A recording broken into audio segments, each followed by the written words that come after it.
నమస్కారం, ఘంటారావానికి స్వాగతం. ముందుగా ప్రధానాంశాలు. కాసేపట్లో ఉపరాష్ట్రపతిగా రాధాకృష్ణన్ ప్రమాణ స్వీకారం. హాజరు కానున్న ప్రధాని, ఆయనతో పాటు కేంద్ర మంత్రులు.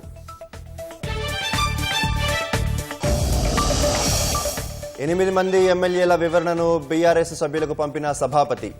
3 రోజుల్లోగా అభ్యంతరాలు చెప్పాలని సూచన.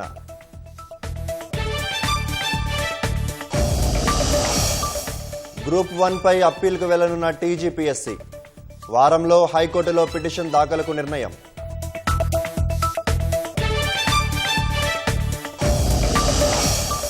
రాష్ట్ర వ్యాప్తంగా దంచి కొడుతున్న వర్షాలు. ఉమ్మడి నల్గొండ జిల్లాలో పొంగి పొర్లుతున్న వాగులు, నిలిచిన రాకపోకలు.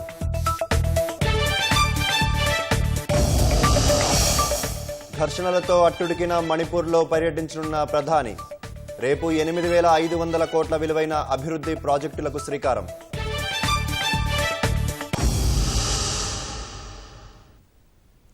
పార్టీ మారలేదని, బీఆర్ఎస్లోనే కొనసాగుతున్నామని 8 మంది ఎమ్మెల్యేలు స్పీకర్కు వివరణ ఇచ్చారు.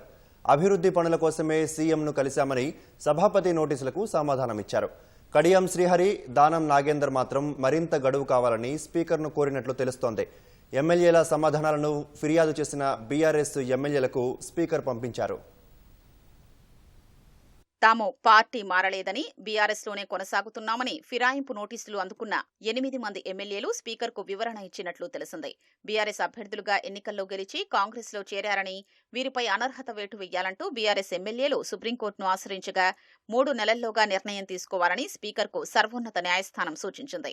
ఈ నేపథ్యంలో సభాపతి వీరి నుంచి వివరణ కోరుతూ నోటీసులు జారీ చేశారు. స్పీకర్ కార్యాలయం నుంచి తాకీదులు అందుకున్న 10 మంది ఎమ్మెల్యేల్లో బండ్ల కృష్ణమోహన్ రెడ్డి, అరకెపూడి గాంధీ, సంజయ్, గూడెం మహిపాల్ రెడ్డి, పోచారం శ్రీనివాసరెడ్డి, ప్రకాష్ గౌడ్, కాళయాదయ్య, తెల్లం వెంకట్రావు శాసనసభాపతి గడ్డం ప్రసాద్ కుమార్ కు లిఖితపూర్వకంగా సమాధానాలు ఇచ్చారు. కానీ ఎమ్మెల్యేలు కడియం శ్రీహరి, దానం నాగేందర్ మాత్రం సమాధానాలు ఇవ్వడానికి తమకు మరికొంత సమయం కావాలని స్పీకర్ను కోరినట్లు సమాచారం.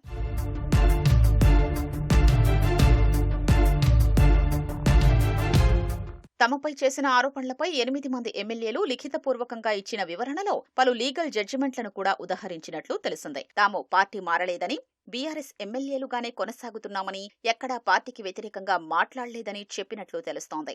బీఆర్ఎస్ కు రాజీనామా చెయ్యలేదని, అభివృద్ధి పనుల కోసమే ముఖ్యమంత్రిని కలిశామని, ఆ సందర్భంగా మర్యాదపూర్వకంగా కండువా కప్పారని వివరించినట్లు సమాచారం. ముఖ్యమంత్రి స్థాయి వ్యక్తి కండువా కప్పుతున్నప్పుడు తిరస్కరించడం సంస్కారం కాదనే భావనతో కప్పుకున్నామని, పైగా అది కాంగ్రెస్ పార్టీ కండువా కాదని 8 మంది ఎమ్మెల్యేలు వేర్వేరుగా వివరణ ఇచ్చినట్లు తెలిసింది. గద్వాల ఎమ్మెల్యే బండ్ల కృష్ణమోహన్ రెడ్డి తన వివరణలో తాను ఇప్పటికీ బీఆర్ఎస్ సిద్ధాంతాలకు అనుగుణంగానే పనిచేస్తున్నానని, మా ఇంట్లో, కార్యాలయంలో కేసీఆర్ ఫోటో ఉంటుందని తెలిపినట్లు సమాచారం. తన ట్విట్టర్ హ్యాండిల్లోనూ బీఆర్ఎస్ అనే ఉంటుందని, కాంగ్రెస్ పార్టీలో చేరినట్లుగా కొందరు నియోజకవర్గంలో ఫ్లెక్సీలు కడితే వారిపై చట్టపరంగా ఫిర్యాదు చేశారని కృష్ణమోహన్ రెడ్డి చెప్పినట్లు తెలుస్తోంది. అసెంబ్లీ సమావేశాల సందర్భంగా బీఆర్ఎస్ కార్యనిర్వాహక అధ్యక్షుడు కేటీఆర్ను కలిసి తాను పార్టీ మారలేదని చెప్పానని, సంబంధిత ఫిర్యాదు కాపీని, కేటీఆర్ను కలిసిన ఫోటోను జతపరుస్తూ స్పీకర్కిచ్చిన వివరణలో పేర్కొన్నట్లు తెలిసింది. పార్టీ ఫిరాయింపు నోటీసులపై సమాధానాలు ఇచ్చిన 8 మంది ఎమ్మెల్యేల వివరణల్ని ఫిర్యాదు చేసిన సంబంధిత బీఆర్ఎస్ ఎమ్మెల్యేలకు సభాపతి గడ్డం ప్రసాద్ కుమార్ పంపారు. బండ్ల కృష్ణమోహన్ రెడ్డి వివరణను పల్లా రాజేశ్వరరెడ్డికి, అరకపూడి గాంధీ, ప్రకాష్ గౌడ్ల వివరణల్ని డాక్టర్ కల్వకుంట్ల సంజయ్కు, పోచారం శ్రీనివాసరెడ్డి, సంజయ్ల వివరణల్ని జగదీష్ రెడ్డికి, గూడెం మహిపాల్ రెడ్డి, కాళయాదయ్యల సమాధానాల్ని చింతా ప్రభాకర్కు, తెల్లం వెంకట్రావు వివరణను కేపీ వివేకానందకు అందేటట్లుగా స్పీకర్ ఏర్పాట్లు చేశారు.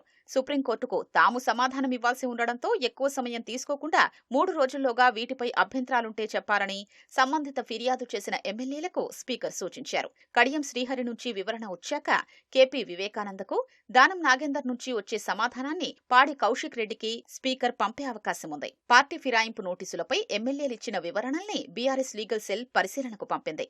వారిపై ఫిర్యాదు చేసినప్పుడు తాము సమర్పించిన ఫోటోలు, వీడియోలు, పత్రికా కథనాలు, ఇప్పుడు వివరణలో పేర్కొన్న అంశాలపై వివరాలపై న్యాయ నిపుణులు విశ్లేషణ జరుపుతున్నారు. స్పీకర్ నిర్దేశించిన గడువులోగా ఈ 8 మంది ఎమ్మెల్యేల వివరణలపై సమగ్ర సమాధానాల్ని వేర్వేరుగా సభాపతికి సమర్పించనున్నట్లు బీఆర్ఎస్ వర్గాలు తెలిపాయి. సభాపతి నుంచి లేఖలు అందడంతో 13వ తేదీలోగా తమ అభ్యంతరాల్ని పంపేందుకు గులాబీ పార్టీ సన్నద్ధమవుతోంది. రాష్ట్రంలో స్థానిక సంస్థల ఎన్నికలు మరింత ఆలస్యమయ్యే అవకాశం కనిపిస్తోంది.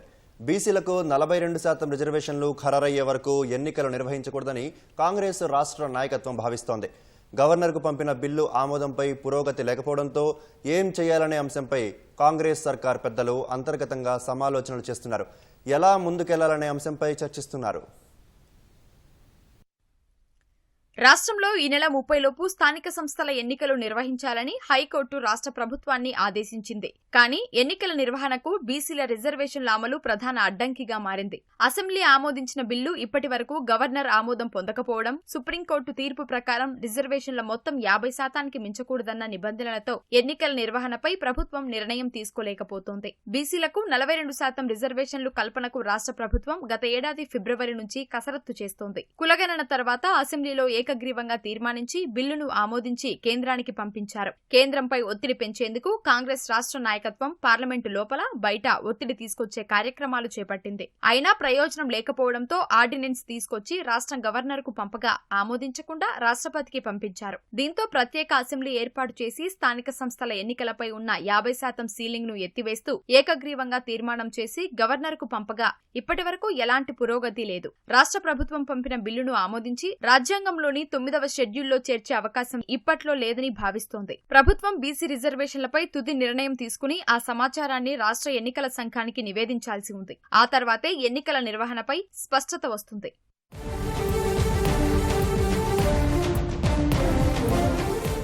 హైకోర్టు ఆదేశాల మేరకు ఎలా ముందుకు వెళ్లాలనే అంశంపై పార్టీలో, ప్రభుత్వంలో అంతర్గతంగా లోతైన చర్చ కొనసాగుతోంది. ఒకవైపు రిజర్వేషన్ల అమలు, మరోవైపు హైకోర్టు ఆదేశాలతో రాష్ట్ర ప్రభుత్వంపై తీవ్ర ఒత్తిడి పెరిగింది. ఒకవేళ అధికారికంగా స్థానిక సంస్థల ఎన్నికల్లో బీసీలకు 42% రిజర్వేషన్లు అధికారికంగా అమలు చేయలేకపోతే ఇప్పటి వరకు రాష్ట్ర ప్రభుత్వం, కాంగ్రెస్ రాష్ట్ర నాయకత్వం చేసిన ప్రయత్నాలు ఫలితాలివ్వవనే భావన వ్యక్తమవుతోంది. ఎన్నికల నిర్వహణ మరింత ఆలస్యమయ్యే అవకాశం ఉన్నట్లయితే ఆ విషయాన్ని న్యాయస్థానం దృష్టికి తీసుకెళ్లి సమయం కోరే అవకాశం కూడా ఉన్నట్లు పార్టీ వర్గాలు భావిస్తున్నాయి. వివిధ కులాలకు చెందిన కార్పొరేషన్ల చైర్మన్లు, మరికొన్ని కార్పొరేషన్లకు చెందిన చైర్మన్లను వీలైనంత త్వరగా భర్తీ చేసేందుకు కాంగ్రెస్ రాష్ట్ర నాయకత్వం చర్యలు చేపట్టింది. ఇప్పటికే పార్టీ ముఖ్య నాయకులు ఈ అంశంపై చర్చించడంతో జాబితా సిద్ధం చేసే పనిలో ఉన్నట్లు తెలుస్తోంది. వారం 10 రోజుల్లో దసరా లోపల కసరత్తు పూర్తి చేయాలని భావిస్తున్నట్లు పీసీసీ వర్గాలు చెబుతున్నాయి.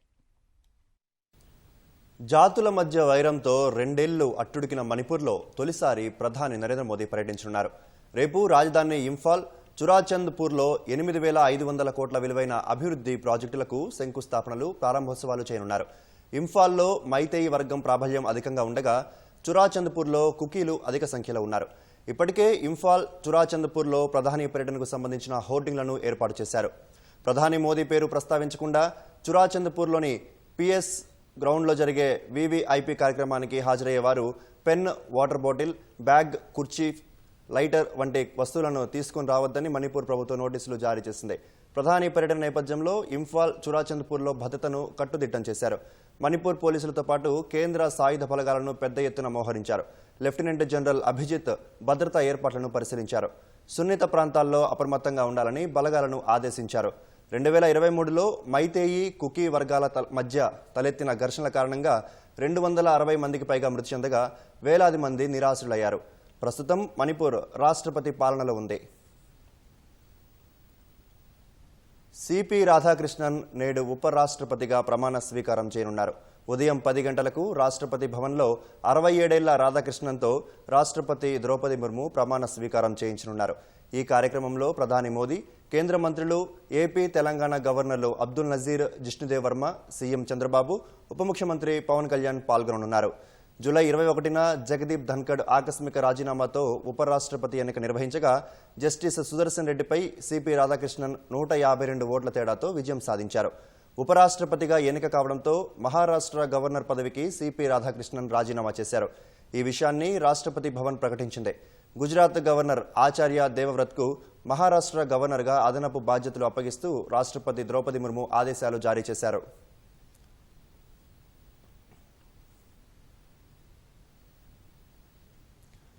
రాష్ట్రంలో కొద్ది రోజులుగా తెరపనిచ్చిన వానలు మళ్లీ దంచి కొడుతున్నాయి. ఏకధాటిగా కురిసిన వానకు వాగులు వంకలు ఉప్పొంగాయి. వరదల ఉధృతికి అనేక చోట్ల రాకపోకలు నిలిచిపోగా రహదారులు కాలువలను తలపించాయి. లోతట్టు ప్రాంతాలు జలమయం కాగా ఇళ్లలోకి నీళ్లు చేరి ప్రజలు అవస్థలు పడ్డారు. ఇవాళ రేపు సైతం పలు జిల్లాల్లో భారీ వర్షాలు కురిసే అవకాశం ఉందని వాతావరణ శాఖ సూచించింది. ఉపరితల ఆవర్తన ప్రభావంతో రాష్ట్ర వ్యాప్తంగా జోరుగా వానలు కురుస్తున్నాయి. పలు ప్రాంతాల్లో భారీ వర్షాలు పడ్డాయి. అత్యధికంగా రంగారెడ్డి జిల్లా యాచారంలో 18 సెంటీమీటర్ల వర్షం కురిసింది. ములుగు జిల్లా మల్లంపల్లి, యాదాద్రి జిల్లా కొలనుపాకలో 17.6 సెంటీమీటర్ల వర్షపాతం నమోదైంది. యాదాద్రి జిల్లా మోటకొండూరులో 16.5, సిద్దిపేట జిల్లా దూల్మిట్టలో 15.3, రంగారెడ్డి జిల్లా హయత్నగర్లో 10.5 సెంటీమీటర్ల వర్షం కురిసింది.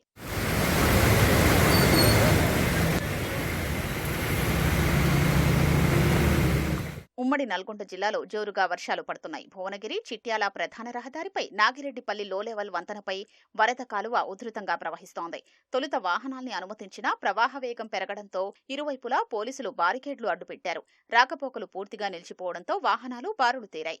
ఆలేరులో లోతట్టు ప్రాంతాలు నీట మునిగాయి. 11, 12వ వార్డు సమీపంలోని బైరాంకుంట, ఎర్రకుంటలో అలుగుపోయడంతో ఇళ్లల్లోకి వరద చేరింది. ప్రభుత్వ విప్ బీర్ల ఐలయ్య నీట మునిగిన ప్రాంతాల్ని సందర్శించారు. నీళ్లు తొలగింపు చర్యలు చేపట్టారని అధికారుల్ని ఆదేశించారు. ఇళ్లల్లోకి నీళ్లు చేరిన వారికి 2-3 రోజులకు సరిపడా నిత్యావసరాలు పంపిణీ చేయాలని కలెక్టర్ హనుమంతరావుకు సూచించారు. ఆలేరు, మోటకొండూరు మధ్య వాగులు ఉధృతంగా ప్రవహిస్తుండటంతో రాకపోకలు నిలిచిపోయాయి.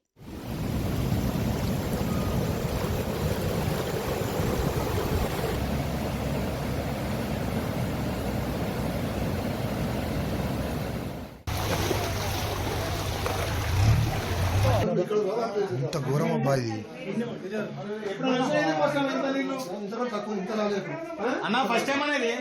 మెదక్ జిల్లాలోనూ జోరు వాన కురిసింది. పట్టణంలోని సాంఘిక సంక్షేమ బాలుర హాస్టల్, ప్రభుత్వ జూనియర్ బాలికల కళాశాల, పాలిటెక్నిక్ కాలేజీల్లోకి వరద చేరింది. పరిశీలించిన జిల్లా కలెక్టర్ రాహుల్ రాజ్ లోతట్టు ప్రాంతంలో ఉన్న కళాశాలల సముదాయంలోకి నీరు రాకుండా చర్యలు చేపడతామని తెలిపారు. సిద్దిపేట జిల్లా హుస్నాబాద్లో ఉరుములు మెరుపులతో భారీ వర్షం కురిసింది. ప్రధాన రహదారులు జలమయం కాగా మల్లెచెట్టు చౌరస్తా, అంబేద్కర్ చౌరస్తాలో చిన్నపాటి నీటి కుంటల్ని తలపించాయి. కరీంనగర్ జిల్లా హుజూరాబాద్లో వాన దంచికొట్టింది. డీసీఎంఎస్ కాంప్లెక్స్లోని పలు దుకాణాల్లోకి వర్షపు నీరు చేరింది. పలు ఇళ్లల్లోకి వరద చేరడంతో స్థానికులు ఇబ్బందులు పడ్డారు. గ్యాస్ గోదాం ఏరియాలోని జ్యూట్ బ్యాగుల తయారీ కేంద్రంలో 2 టన్నుల ముడి సరుకు తడిసిపోయింది.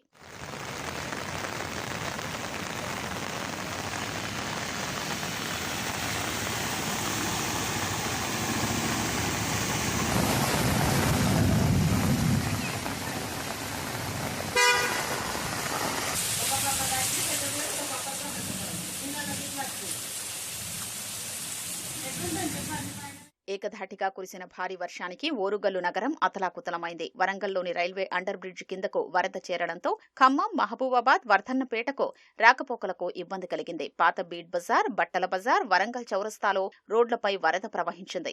కాశీబుగ్గ, వివేకానంద కాలనీ, ఇరుకవాడ, శివనగర్ ప్రాంతాల్ని వరద ముంచెత్తింది. హైదరాబాద్లోనూ భారీ వర్షం దంచికొట్టింది. యాచారం, అబ్దుల్లాపూర్ మెట్, హయత్నగర్ మండలాల్లో వానలు దంచికొట్టాయి. గంటకు పైగా కురిసిన వర్షానికి లోతట్టు ప్రాంతాలు జలమయమయ్యాయి. హైదరాబాద్, విజయవాడ జాతీయ రహదారిపై వరద నీరు చేరి కిలోమీటర్ల మేర ట్రాఫిక్ కు అంతరాయం ఏర్పడింది.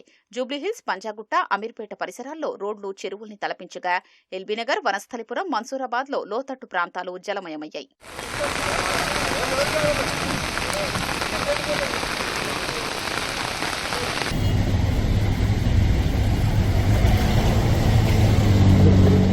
బంగాళాఖాతంలోని ఉపరితల ఆవర్తన ప్రభావంతో పలు జిల్లాల్లో ఇవాళ రేపు భారీ వర్షాలు కురిసే అవకాశం ఉందని వాతావరణ శాఖ తెలిపింది.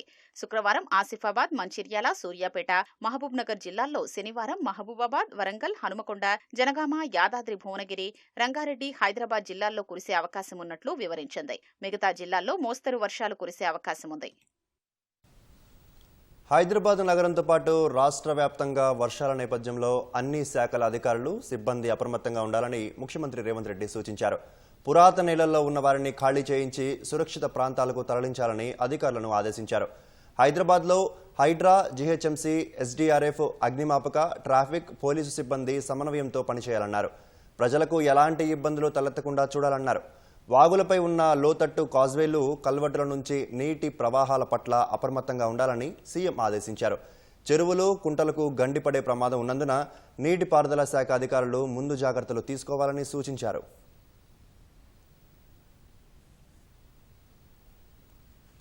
ఖమ్మం నగరంలోని పలు కాలనీల్లో సరైన డ్రైనేజీ వ్యవస్థ లేక ప్రజలు తీవ్ర ఇబ్బందులు ఎదుర్కొంటున్నారు. వర్షం వచ్చిందంటే చాలు ఖాళీ స్థలాలు చెరువులను తలపిస్తున్నాయి. ప్రధానంగా శివారు కాలనీల్లో సమస్య తీవ్రత అధికంగా ఉంది.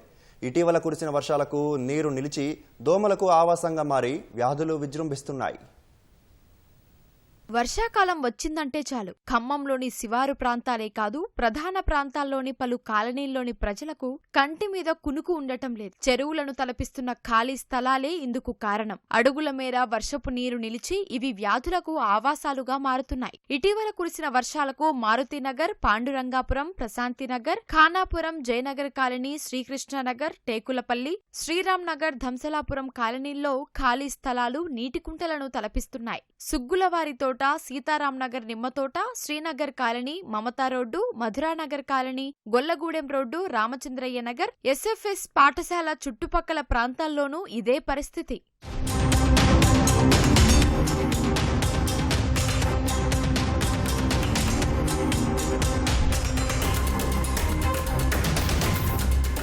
జనాభా రోజురోజుకో పెరుగుతుండటంతో ప్రజలు శివారు ప్రాంతాల్లోనూ పెద్ద ఎత్తున ఇళ్లు నిర్మించుకున్నారు. చాలా వరకు ఖాళీ ప్లాట్లు కూడా ఉన్నాయి. వీటిని చదును చేయకుండా వదిలేయడం వల్ల ఏటా వానాకాలంలో ఖాళీ స్థలాలన్నీ తటాకాలను తలపిస్తున్నాయి. రోజుల తరబడి నీరు నిల్వ ఉంటుండటంతో బోర్ల నుంచి రంగు మారిన నీరు రావడంతో పాటు దుర్వాసనతో వస్తుందని కాలనీ వాసులు చెబుతున్నారు. దోమలు పెరిగి జ్వరాల బారిన పడుతున్నామంటున్నారు. సరైన మురుగునీటి పారుదల వ్యవస్థ లేక సమస్య మరింత జటిలంగా మారుతోంది. వర్షం పడితే మాత్రం ఇదే మురికి నీళ్లు మొత్తం పచ్చగా వచ్చుడండి. ఇక ఆ నీళ్లు బోర్ కూడా బూడిపోతుందండి. ఇప్పుడు ఏ చూపెట్టండి, మీకు కూడా ఉండే పరిస్థితి లేదు. ఆయన ఫ్లాట్ అయిన పోయిపోమంటేనే నాకు తెలియదు, మేము పోయి ఎక్కడైనా చెప్పుకోండి అని చెప్తుండు. ఇలా మనం ట్యాంకర్ పెట్టి తోలించుకొని మేము వాడుకున్నామండి. డ్రైనేజీలు లేవు, ఏది లేదండి. అక్కడ ఆగిన వాటర్ అక్కడే ఉంటున్నాయి. ఇక్కడ కార్పొరేటర్ గారు, కమిషనర్ గారు లాస్ట్ ఇయర్ వచ్చారు. ఈ కమిషనర్ వచ్చేసి మేము ₹1 కోటి శాంక్షన్ చేస్తాం, డ్రైనేజ్ కట్టిస్తాం లాస్ట్ ఇయర్ చెప్పారు. లాస్ట్ ఇయర్ నుంచి ఇక్కడ కొత్త బిల్డింగ్లు కడుతున్నారు. నీళ్లు ఎక్కడికక్కడ స్టాక్ అయిపోతున్నాయి. అసలు నీళ్లు పోవట్లేదు. చాలా ఇబ్బంది ఉంది ఇక్కడ ఉన్న వాళ్ళకందరికీ. రివర్స్ వస్తున్నాయి. మొత్తం డ్రైనింగ్ కాలువలు ఇట్నే ఉన్నాయి సార్. రోడ్ వేశారు, డ్రైనింగ్ కాలువలు తీయలేదు కాబట్టి ఇక్కడ ఉన్న జనం మొత్తం ఇబ్బంది పడుతున్నారు సార్. సరే రోడ్ వేయ కాబట్టి అట్లా ఉన్నా కూడా ఇబ్బంది, అట్లా వెళ్ళిపోయేటి నీళ్లు. కాబట్టి దయచేసి మాకైతే డ్రైనింగ్ కాలువలు కట్టాలి. ఈ నీళ్లు మా బోర్లో కూడా వస్తున్నాయి. మీ ఇంట్లో ఉండలేకపోతున్నాం, ఒకటే వాసన. మా పిల్లల ఇంటికి కూడా రామ్ స్కూల్లోనే ఉంటాం అంటున్నారు ఈ వాసన పడలేక. 4-5 సంవత్సరాల నుంచి ఇట్నే వస్తున్నాయండి. చెప్పటమే కానీ అది బోడబట్టలేదు, మట్టి పోయట్లేదండి. వర్షం వచ్చినప్పుడల్లా ఇళ్ల చుట్టూ ఎటు చూసినా కూడా గజంన్నర 2 గజాలు నీళ్లు నిలబడుతున్నాయి. ఇవాళ ఏదో గింత బ్లీచింగ్ ఏదో కాన్ రాకోకుండా అటు జల్లి వెళ్ళిపోయారండి. ఇకంతే. బోర్లలో అన్ని కూడా మురుగు నీళ్లు మాత్రమే వస్తున్నాయి, త్రాగడానికి పనికి రాకుండా. అసలు డ్రైనేజ్ అనేది అసలు లేనే లేదు. ఇంట్లో వాడిన వాటర్ కూడా రోడ్ల మీదకి వచ్చేసి చెకప్ కావడము, అలా ఇంటి పక్కనే పెద్ద స్టోరేజ్ చిన్నపాటి కుంటల్లాగా తయారై ఉన్నది. వరద నీళ్లు ఆగిపోయి మా ఇండ్లు ఇప్పుడు 15 రోజుల నుంచి కూడా నీళ్లలోనే మునిగి ఉన్నాయి. ఎవరు పట్టించుకునే నాదుడే లేరు. మాకే డ్రైనేజ్ కట్టాలి, ముందు వర్షం నీళ్లు ఆగకుండా చెయ్యాలని మేరే గారిని మేము కోరుతున్నాం. ఖాళీ స్థలాల్లో వర్షపు నీరు నిలవకుండా చర్యలు తీసుకోవాల్సిన బాధ్యత ముమ్మాటికి యజమానులదేనని నగరపాలక సంస్థ గతంలోనే ప్రకటించింది. నిర్లక్ష్యంగా వ్యవహరించిన కొందరు యజమానులకు నోటీసులు జారీ చేసినా అధికారులు చేతులు దులుపుకోవడంతో పరిస్థితిలో ఏమాత్రం మార్పు లేకుండా పోయింది. Telangana civil services joint staff council పునరుద్ధరణ సందర్భంగా తెలంగాణ ఉద్యోగులు, గెజిటెడ్ అధికారుల, ఉపాధ్యాయ, కార్మిక, పెన్షనర్ల ఐకాసా ప్రభుత్వానికి కృతజ్ఞతలు తెలిపింది. గన్ పార్క్లోని అమరవీరుల స్తూపానికి ఐకాసా నేతలు నివాళులర్పించారు. నిరంతర కృషి ఫలితంగా రాష్ట్ర స్థాయిలో ఉద్యోగుల సమస్యల పరిష్కారం కోసం Telangana civil services joint staff కౌన్సిల్ను 12 సంవత్సరాల తర్వాత విజయవంతంగా పునరుద్ధరించామని ఐకాసా చైర్మన్ మారం జగదీశ్వర్ తెలిపారు. శాశ్వత సంఘాలు, యూనియన్లతో కూడిన కౌన్సిల్గా ఏర్పాటు చేశామన్నారు. మాజీ ఉద్యోగ సంఘ నాయకులు 10 ఏళ్లలో సాధించనివి సాధిస్తున్నట్లు తెలిపారు. జేఏసీ తీసుకున్న నిర్ణయం యావత్తు ఉద్యోగులకు తెలంగాణ వచ్చిన తర్వాత ఒక జీవో తీసేసి ఉద్యోగులకు రికగ్నైజేషన్ రద్దు చేసిన సందర్భంలో ఉద్యోగ జేఏసీ మిత్రులందరూ కలిసి ఒక పోరాటం చేసి ఏమి సాధించాము అంటే డిఏలు, పిఆర్సీ కాకుండా, పెనీవిలు కాకుండా మా ఉద్యోగుల హక్కులనే హరించుకున్న సందర్భంలో ఇలా జాయింట్ స్టాఫ్ కౌన్సిల్ సమావేశాన్ని ఏర్పాటు చేసి మా ఉద్యోగులకు న్యాయంగా మా హక్కులకు పోరాడడానికి ఇలా అధికారం ఇచ్చిన గౌరవనీయులు రాష్ట్ర ముఖ్యమంత్రి రేవంత్ రెడ్డి గారికి తెలియజేస్తున్నాం. రాష్ట్ర ప్రభుత్వం త్వరగా స్థానిక సంస్థల ఎన్నికలు నిర్వహించాలని బీజేపీ రాష్ట్ర అధ్యక్షుడు రామచంద్రరావు డిమాండ్ చేశారు. హైదరాబాద్లో తెలంగాణ జర్నలిస్టు యూనియన్ నిర్వహించిన మీట్ ది ప్రెస్ కార్యక్రమంలో రామచంద్రరావు పాల్గొన్నారు. గవర్నర్ సమయంలోగా బిల్లులు ఆమోదించాలని చెప్తున్న కాంగ్రెస్ నేతలు స్పీకర్ దగ్గర ఉన్న ఎమ్మెల్యేల అనర్హత పిటిషన్పై ఎందుకు నిర్ణయం తీసుకోవట్లేదని ప్రశ్నించారు. తెలంగాణకు ఇవ్వాల్సిన యూరియాను కేంద్రం ఎప్పుడో ఇచ్చిందన్న బీజేపీ సారథి కృత్రిమ కొరతను కాంగ్రెస్ నాయకులే సృష్టించారని ఆరోపించారు. పదవులు రాలేదని నిరాశ చెందొద్దన్న కాషాయ నేత కార్యకర్తలందరికీ న్యాయం జరుగుతుందని హామీ ఇచ్చారు. స్థానిక ఎన్నికల్లో బీసీలకు 42% మించి ఇస్తామని స్పష్టం చేశారు. RRRకు వ్యతిరేకంగా నిరసనలు చేస్తున్న రైతులకు తగిన పరిహారం ఇచ్చి ఒప్పించాల్సి ఉందని రామచంద్రరావు అభిప్రాయపడ్డారు. రీఅలైన్మెంట్స్ లో చాలా అనుమానాలు ఉంటాయి. నేను ఒకటే మాట్లాడుతున్నాను, రీజనల్ రింగ్ రోడ్ ఇది ప్రాజెక్ట్, దానికి సెంట్రల్ గవర్నమెంట్ ఫండింగ్ చేస్తుంది, స్టేట్ గవర్నమెంట్ కూడా దానికి కొంత కాంట్రిబ్యూట్ అండ్ ప్లస్ ఈ ల్యాండ్ ఎక్వైర్ చేస్తుంది. ఈ ల్యాండ్ ఎక్వైర్ చేసే ప్రక్రియ స్టేట్ గవర్నమెంట్ చేయాలి. చేసేటప్పుడు అక్కడ ఉన్న పబ్లిక్ హియరింగ్ చేసిన తర్వాత రైతులకు సరైనటువంటి ఒక కాంపన్సేషన్ ఇచ్చి రైతులు వారి యొక్క ఏదైతే కన్సెంట్ తీసుకొని మళ్ళీ అక్కడ మరీ మేడుగా మెదక్లో జరిగినట్టు గజ్వేల్ దగ్గర జరిగినట్టు కాకుండా మల్లన్న సాగర్ లాంటి కాకుండా వాళ్ళందరికీ కూడా ప్రాపర్ కాంపన్సేషన్ తోని మనం లేకుండా ల్యాండ్ ఫార్ ల్యాండ్ ఇంకేదైనా చేస్తే అప్పుడు వాళ్ళని చేసుకోవాలి అని మా ఒక ధోరణి. ఎంగిలి పూల బతుకమ్మ పండుగకు రావాలని తెలంగాణ జాగృతి అధ్యక్షురాలు కవితను కేసీఆర్ సొంతూరు చింతమడక వాసులు ఆహ్వానించారు. బంజారాహిల్స్లోని తెలంగాణ జాగృతి కార్యాలయానికి వచ్చిన చింతమడక వాసులు కవితను కలిశారు. ఈ నెల 21న ఎంగిలి పూల బతుకమ్మ పండుగకి తమ గ్రామానికి రావాలని ఆహ్వానించారు. గొప్ప ఉద్యమకారుడిని కన్నా గొప్ప ఊరు చింతమడక అన్న కవిత పెద్ద సంఖ్యలో వచ్చి బతుకమ్మకు ఆహ్వానించడం సంతోషంగా ఉందన్నారు. చింతమడక నుంచి ఎంతో నేర్చుకున్నట్లు గుర్తు చేసుకున్నారు. చిన్నప్పుడు చింతమడకలో బతుకమ్మ ఆడిన రోజులు ఇంకా కళ్ల ముందే ఉన్నాయని తెలిపారు. గ్రామస్తులంతా వచ్చి తనకు ఇచ్చింది మామూలు ధైర్యం కాదని కవిత వ్యాఖ్యానించారు. గ్రూప్ 1 జవాబు పత్రాలను పునర్మూల్యాంకనం చేయించాలని, లేదంటే పరీక్షలను రద్దు చేసి మళ్లీ నిర్వహించాలంటూ హైకోర్టు సింగిల్ జడ్జి ఇచ్చిన తీర్పును సవాల్ చేస్తూ డివిజన్ బెంచ్లో అప్పీలు చేయాలని టీజీపీఎస్సీ నిర్ణయించింది. కమిషన్ చైర్మన్ బుర్రా వెంకటేశం అధ్యక్షతన జరిగిన టీజీపీఎస్సీ పాలక మండలి ప్రత్యేక సమావేశంలో ఇందుకు ఆమోదం తెలిపారు. ఈ మేరకు వారం రోజుల్లో హైకోర్టులో అప్పీలు చేయనున్నారు. సింగిల్ జడ్జి తీర్పుపై జరిగిన సమావేశంలో విస్తృతంగా సమాలోచనలు జరిపారు. కోర్టు ఆదేశాలకు అనుగుణంగా పునర్మూల్యాంకనం చేస్తే తలెత్తే పరిణామాలపైన చర్చించారు. అలా చేస్తే సాంకేతిక సమస్యలు, ఇతరత్రా ఇబ్బందులు ఎదురవుతాయనే అభిప్రాయం వ్యక్తమైంది. తీర్పుపై రివ్యూ పిటిషన్ దాఖలు చేసేందుకు వీలుగా సంస్థ న్యాయ విభాగం పూర్తి స్థాయిలో అధ్యయనం చేయాలని కమిషన్ సూచించింది. గ్రూప్ 1 పరీక్షల నిర్వహణతో పాటు మూల్యాంకనం, ఇతరత్రా అంశాల్లో ఎలాంటి లోపాలు లేవనే వాదనను బలంగా వినిపించాలని ఆదేశించింది. అక్రమంగా రైళ్లలో గంజాయిని తరలిస్తున్న అంతర్రాష్ట్ర ముఠాను సికింద్రాబాద్ రైల్వే పోలీసులు అరెస్టు చేశారు. నిందితుల నుంచి 8 లక్షల విలువైన 16 కిలోల గంజాయిని స్వాధీనం చేసుకుని వారిని రిమాండ్కు తరలించారు. రైల్వే స్టేషన్లో తనిఖీలు చేస్తుండగా ప్లాట్ఫామ్ వద్ద అనుమానాస్పదంగా బ్యాగులతో కనిపించడంతో పరిశీలించగా గంజాయి ఉన్నట్లు గుర్తించిన పోలీసులు వారిని అదుపులోకి తీసుకున్నారు.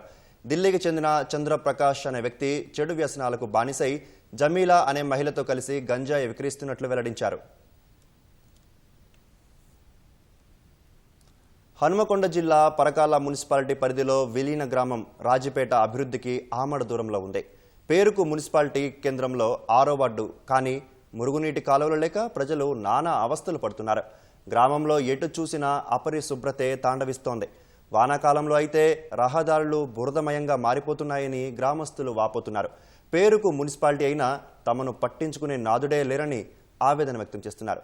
అధికారులు స్పందించి రోడ్డు సౌకర్యం కల్పించి మురుగునీటి కోసం కాలువలు నిర్మించాలని స్థానికులు కోరుతున్నారు. మున్సిపాలిటీ పరిధిన కూడా మాకు ఎలాంటి రోడ్ సౌకర్యం లేదు. ఏ విధమైన కొంచెం మాకు సైడ్ కాలువలు కూడా లేవు సార్. మురికెలో లేకుండా కూడా వర్షాలు వచ్చిందన్న మస్తు ఇబ్బంది అవుతుంది.